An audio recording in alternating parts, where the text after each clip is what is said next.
System जहाँ चुप हो जाती है वहाँ नज़रअंदाज होती है, और जिसे दुनिया नज़रअंदाज कर देती है उसे हम दिखाते हैं। तो साथियों, सम्मानित साथियों, बुजुर्गों, नौजवानों और मेरी माताओं बहनों, आज तक हम सब ने अधिकार पर बहुत सी बातें सुनी है। हमारा ये अधिकार है, हमारा वो अधिकार है, हमें ये अधिकार चाहिए, हमें वो अधिकार चाहिए।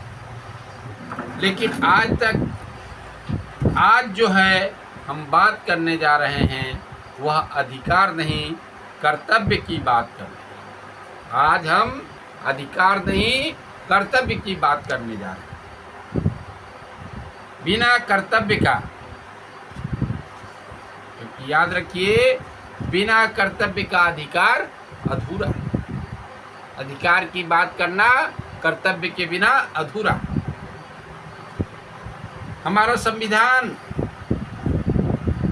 पहले सिर्फ, हमारे संविधान में सबसे पहले अधिकार की बात की गई थी 1976 में स्वर्ण सिंह समिति के सिफारिश पे।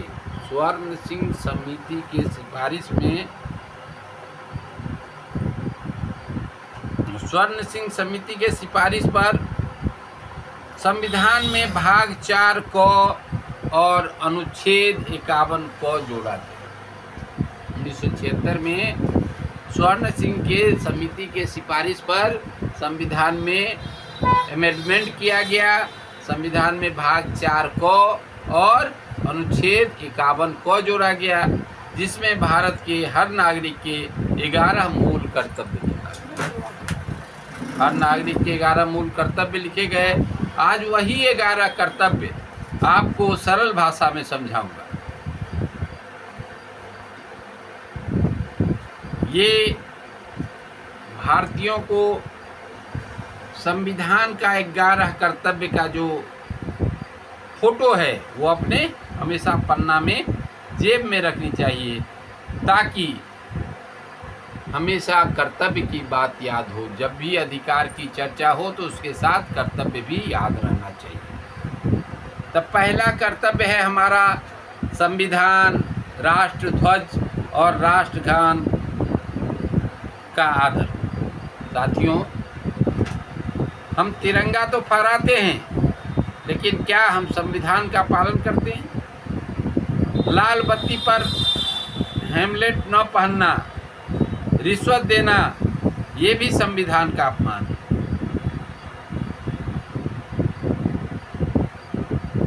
राष्ट्रगान जब बजता है तो खड़ा होना सिर्फ एक नियम नहीं, ये कर्तव्य है।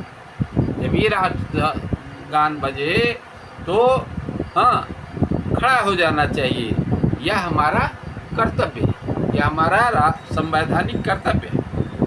दूसरा कर्तव्य है स्वतंत्रता आंदोलन के आदर्शों को याद रखना। हमारा दूसरा कर्तव्य है स्वतंत्रता आंदोलन के जिन आदर्शों पर स्वतंत्रता आंदोलन लड़ी गई थी उसको याद रखना।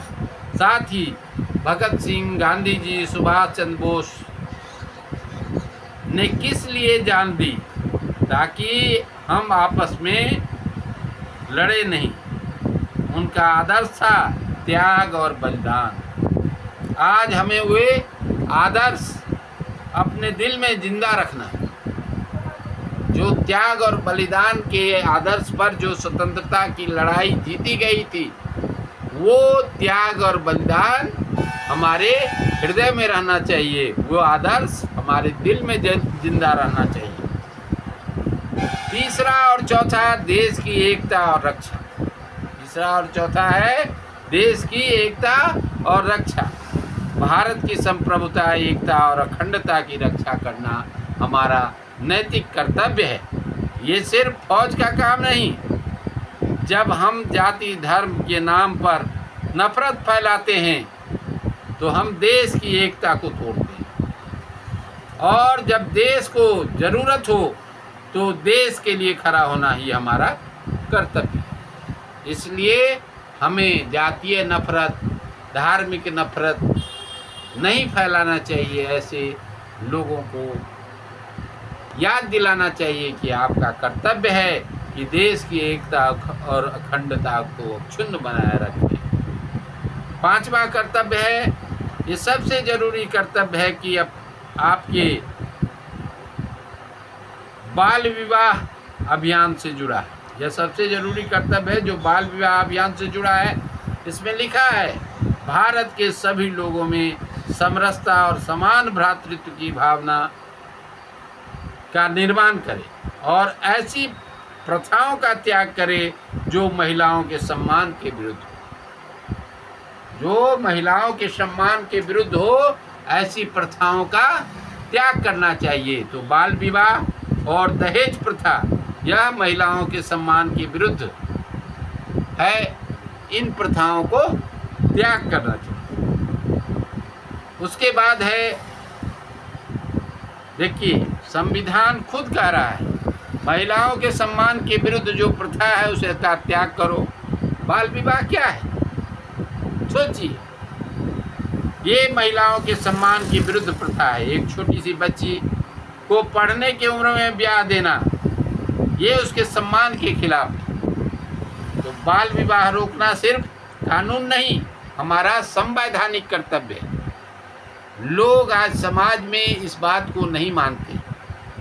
आज भी इतने सदी बाद, आज़ादी के 80 बरस के बाद भी लोग इस बात को, हमारे संविधान में जो नैतिक कर्तव्य है उसमें बाल विवाह जैसी प्रथाओं को रोकने की बात कही गई, लेकिन आज भी इस विषय पर बहुत सारे लोग जो है सो धार्मिक कुंठित सामाजिक मान्यताओं को जोड़ करके कहते हैं यह उचित है। आप लोग दिक्कत करते हैं, लेकिन ये बात संविधान में दिया हुआ है कि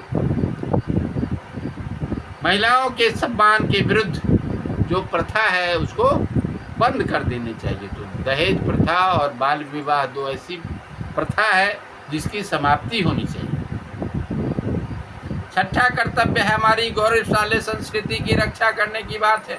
संस्कृति का मतलब मंदिर मस्जिद नहीं, संस्कृति का मतलब है मिथिला की पाग, मधुबनी पेंटिंग, एक दूसरे का सम्मान, नशा, दहेज, बाल विवाह, ये हमारी संस्कृति नहीं, कुरीतियाँ। संस्कृति मिथिला में पाग का संस्कृति है, मधुबनी का पेंटिंग है, एक दूसरे का सम्मान करते हैं हम, विभिन्न जाति धर्म से उठ करके सामाजिकता बरकरार रखना, ये संस्कृति है। हाँ, और यह जो है नशा, दहेज प्रथा या बाल विवाह, ये हमारी संस्कृति नहीं, ये कुरीति है। हमें अच्छी परंपरा को बचाना है और खराब परंपरा को छोड़ना है, यही हमारा छठा कर्तव्य है। सातवां कर्तव्य है पर्यावरण की रक्षा करना। इसमें लिखा है वन, झील, नदी और वन्यजीव, वन, झील, नदी और वन्यजीव की रक्षा करो।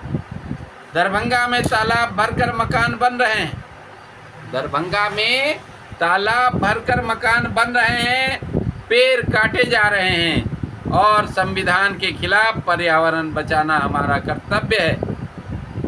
जो पेड़ काटे जा रहे हैं, तालाब भरे जा रहे हैं संविधान के खिलाफ, और संविधान में स्पष्ट लिखा हुआ है जब पर्यावरण बचाना हमारा कर्तव्य है, फिर नदियों को भरना कहाँ तक उचित है या पेड़ों को काटना कहाँ तक उचित है। इसलिए दरभंगा के डीएम साहब से आग्रह है कि पर्यावरण की बचाना हमारा नैतिक कर्तव्य है।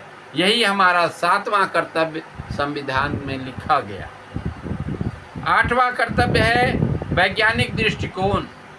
वैज्ञानिक दृष्टिकोण माने इसका अर्थ है यह अंधविश्वास छोड़ो, विज्ञान अपनाओ। आज भी लोग कहते हैं बेटी बोझ है, जल्दी ब्याह दो, ये अंधविश्वास है। ये अंधविश्वास है जो बेटी बोझ है, जल्दी ब्याह दो। वैज्ञानिक दृष्टिकोण कहता है कि बेटी को पढ़ाओ, वो डॉक्टर बनेगी, अफसर बनेगी, प्रोफेसर बनेगी, उसको जहाँ तक पढ़ना है वहाँ तक पढ़ाओ, बेटी ब्याह दो। हाँ, इस अंधविश्वास को तोड़ो, बेटी स्वयं अपने पैर पर खड़ी हो, इस लायक बनाओ। यह हमारा अंधविश्वास बने वैज्ञानिक दृष्टिकोण जो हमारा 8वां कर्तव्य बताता है। 9वां कर्तव्य है सार्वजनिक संपत्ति की रक्षा और हिंसा से दूर रहना। स्कूल की कुर्सी तोड़ना, ट्रेन में आग लगाना, ये कर्तव्य के खिलाफ है। स्कूल में कुर्सी तोड़ना और ट्रेन में आग लगाना ये कर्तव्य के खिलाफ है। अपनी बात शांतिपूर्ण तरीके से कहना, यही संविधान सिखाता है। 10वां कर्तव्य उत्कर्ष की ओर बढ़ना। 10वां कर्तव्य है जो उत्कर्ष की ओर बढ़ना। हर व्यक्ति, हर समूह अपने क्षेत्र में आगे बढ़ने की कोशिश करे ताकि देश आगे बढ़े। मतलब मेहनत करो, सिर्फ सरकार को दोष मत दो। मेहनत करो, सिर्फ सरकार को दोष मत दो, खुद भी ईमानदारी से काम करो। 11वां कर्तव्य है बच्चों को शिक्षा।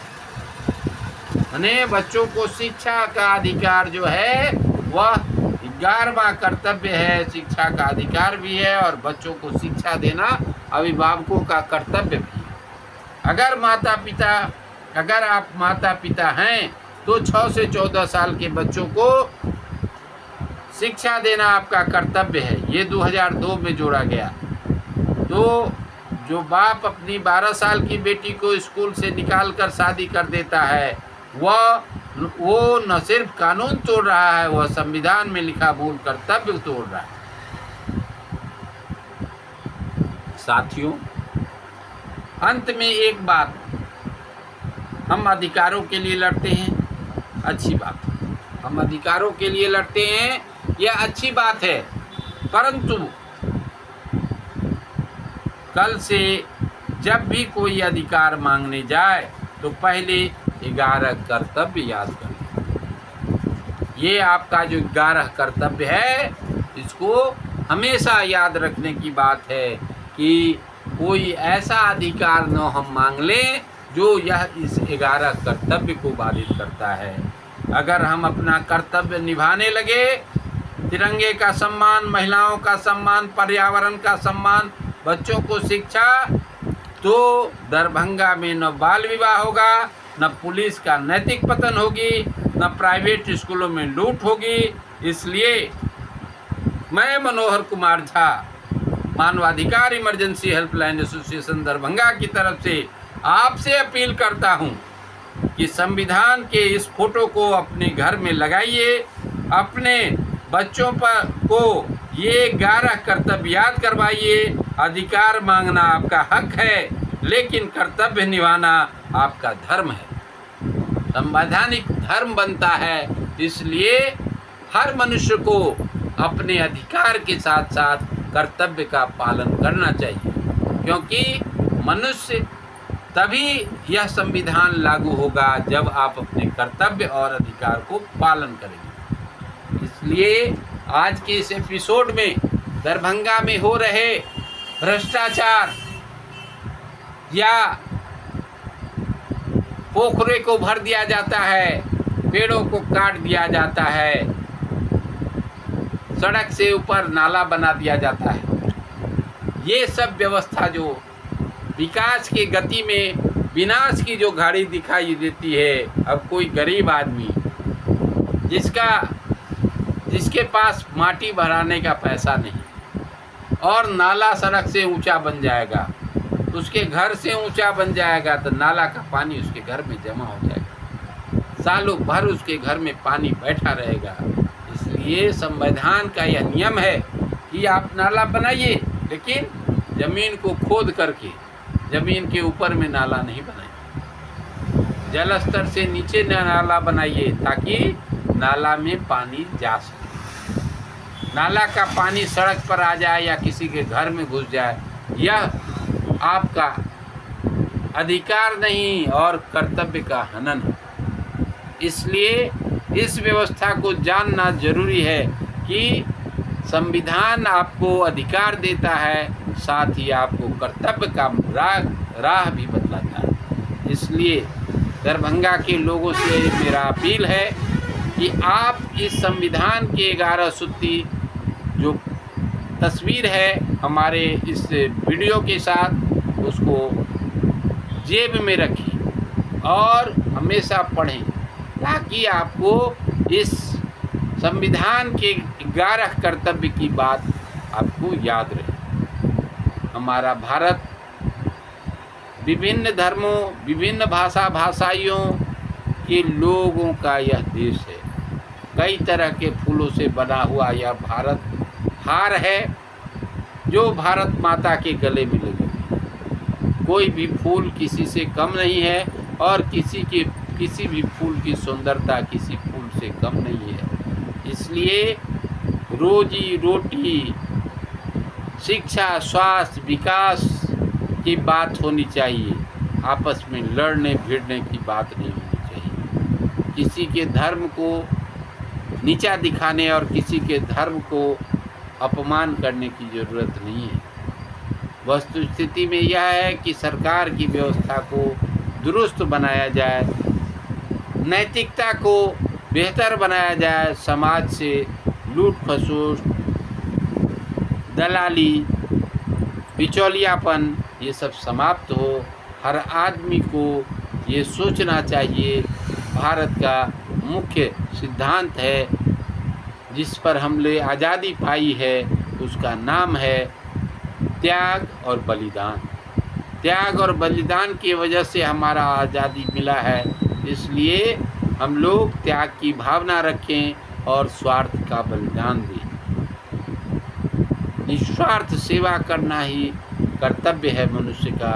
और 11 गो जो नैतिक कर्तव्य हमारे संविधान में दिया हुआ है, उस 11 गो नैतिक कर्तव्य का हम पालन करें। आज का यह एपिसोड खास तौर पर भारत में कम से कम हमारे दरभंगा जिला के लोग इस एपिसोड का पालन करें और नैतिकता जगाएं।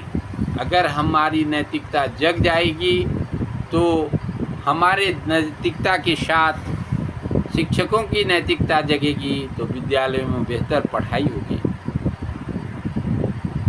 पुलिस की नैतिकता जगेगी तो भ्रष्टाचार खत्म होगा, लोगों को न्याय की दिशा मिलने में, न्याय मिलने में लोगों को सहयोग होगा। पदाधिकारियों की नैतिकता जगेगी तो वह समझेंगे कि यह जो सैलरी मिल रही है हमारी, यह जनता के टैक्स के पैसों से मिल रही है। इसलिए जनता का निस्वार्थ काम, बिना घूस का काम करना मेरा नैतिक कर्तव्य है। यह इस 11 कर्तव्य में स्पष्ट लिखा हुआ है। साथ ही राष्ट्र की संपत्ति हमारी संपत्ति समझ करके उसकी सुरक्षा करना, और राष्ट्र की संपत्ति को विनाश करने वाले राष्ट्र के दुश्मन हैं हमारे दुश्मन। इस तरह के विचार का माने देश बड़ा है मुझसे, गांव बड़ा है व्यक्ति से, परिवार बड़ा है व्यक्ति से। इसलिए व्यक्तिवाद की बात नहीं सोचकर वसुधैव कुटुंबकम की बात सोचना अनिवार्य है, क्योंकि इसी सिद्धांत पर भारत विश्व गुरु जाना जाता है। भारत को विश्व गुरु समझने के लिए वसुधैव कुटुंबकम की भावना को बढ़ाना पड़ेगा। और आज जो कर्तव्य की बात हम कर रहे हैं, 11 गो कर्तव्य जो दिया गया है आपके संविधान में, इन कर्तव्यों का अगर हम पालन करते हैं तो ये कर्तव्य हमें महान बनाते हैं। इसलिए हम तमाम अपने भाई बंधुओं, माताओं बहनों से आग्रह करते हैं कि आज का यह एपिसोड स्वयं सुने, अपने बच्चों को सुनाएं और इसको अपने सगे संबंधियों को भेजें, ताकि वो भी अपने इस 11 कर्तव्य जो है हमारे संविधान में दिया गया है उसको जान पाएं। कर्तव्य और अधिकार की जानकारी रहने से ही आप कानून का उल्लंघन नहीं करेंगे, और जब कानून का उल्लंघन नहीं करेंगे तो आपका संवैधानिक सम्मान करने वाले प्रतिष्ठित लोगों में आपकी गिनती होगी। इसलिए अगर आप समाज में अपनी प्रतिष्ठा बरकरार रखना चाहते हैं, समाज का एक प्रतिष्ठित नागरिक बनना चाहते हैं, और आप जानते हैं कि यदि आपके गतिविधि का आपका बच्चा अनुसरण करे, आपका आने वाली पीढ़ी आपके गतिविधि का अनुसरण करे, तो आपको अपने कर्तव्य का पालन करना चाहिए। कर्तव्य ही आपको महान बनाएगा, और कर्तव्य का जब पालन करेंगे तो अधिकार आपको स्वयं मिल जाएगा।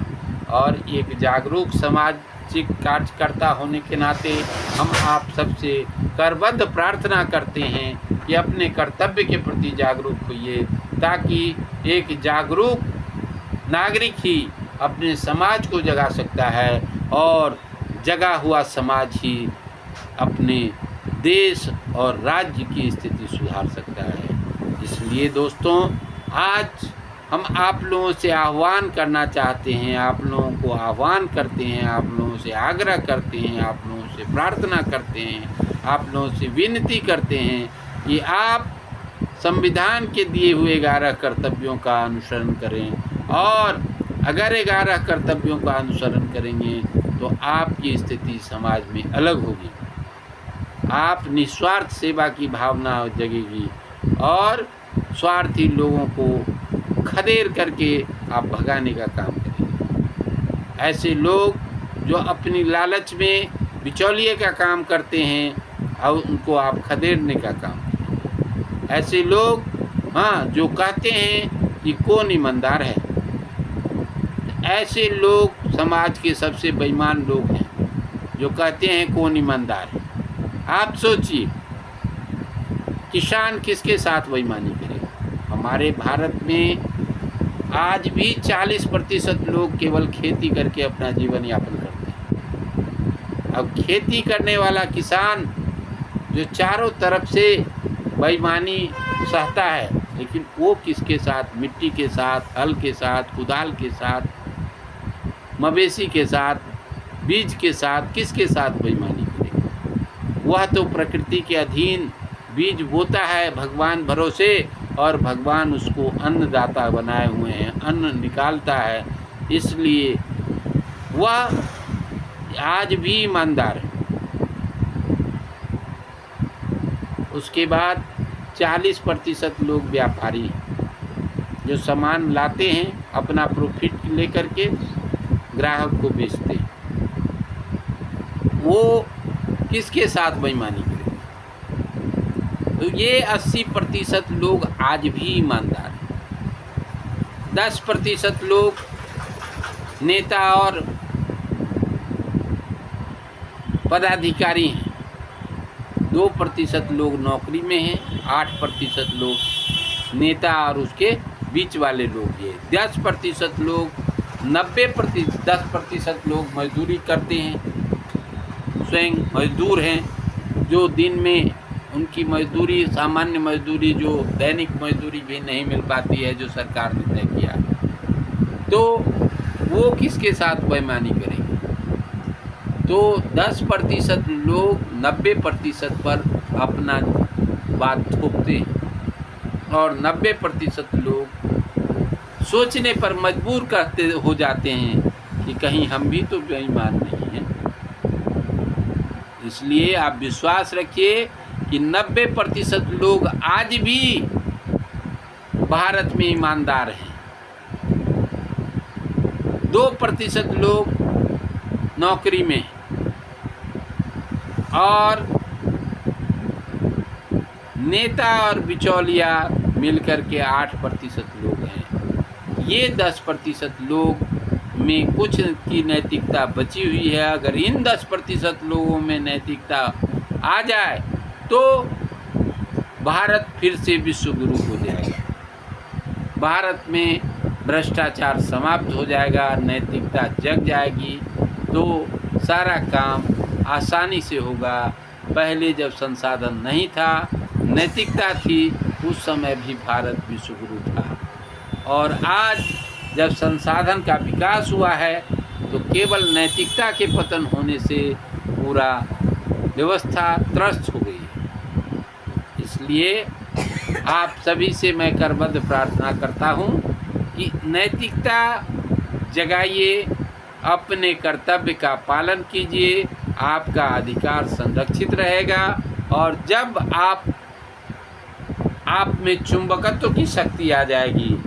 जैसे चुंबक लोहे को आकर्षित करता है, ऐसे ही आप में वो शक्ति आ जाएगी। आपकी नैतिकता अगर उच्चतर रहेगी तो आप में वो ताकत आ जाएगा कि आप दूसरे लोगों को आकर्षित कर सकते हैं। जैसे चुंबक लोहे के कणों को आकर्षित करता है, उसी तरह जब आपकी नैतिकता उच्च कोटि की होगी, आप अपने कर्तव्य का पालन करेंगे तो आपके व्यक्तित्व में चुंबकत्व आ जाएगी। आप जहाँ खड़ा होंगे लोग आपके चारों तरफ गिर जाएंगे। इसलिए अगर आप अपना there is nothing difference between ordinary and extraordinary, only extra put behind ordinary. माने ऑर्डिनरी साधारण और असाधारण में कोई फर्क नहीं है। असाधारण लोग कुछ अतिरिक्त करते हैं, कुछ विशेष करते हैं, जिससे वो असाधारण हो जाते हैं। तो अभी हमारी नैतिकता की बात जो कर रहे हैं, आप अपनी नैतिकता जगाइए, अपने कर्तव्यों का पालन कीजिए।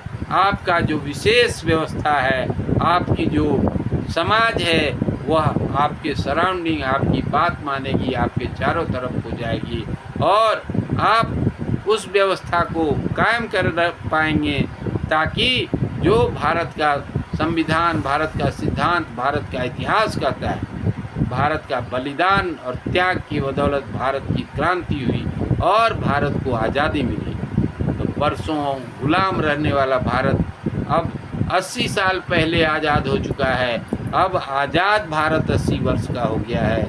इसलिए भारत के वीर सपूतों, भारत के बच्चों, भारत के नौजवानों, भारत के युवाओं, उठो, जागो और भारत की विशेषता को प्राप्त करो, ताकि आपका कर्तव्य, भारत के संविधान में वर्णित कर्तव्य आपको ऊंचा बना सके, आपकी नैतिकता आपको महानता के शिखर पर पहुंचावे और आप स्वयं उस भ्रष्टाचारी, उस दलाल, उस घूसखोर, उस बिचौलियों को समाज से खदेड़ने में सफल हो जाए और हमारा शुद्ध, विकसित और स्वतंत्र भारत विश्व गुरु बनने के मार्ग प्रशस्त करे।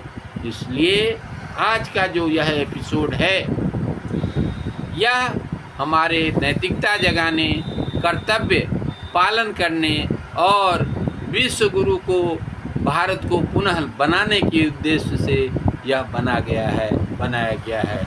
आप सरकार से जो अपेक्षा रखते हैं, जो सरकार पूरे देश और राज्य को चलाती है, उसी तरह जिलाधिकारी पूरे जिला को चलाते हैं। आप अपने परिवार की उसी तरह सरकार हैं। आप सोचिए, आप अपने बच्चों को समान रूप से समान व्यवस्था दे पाते हैं।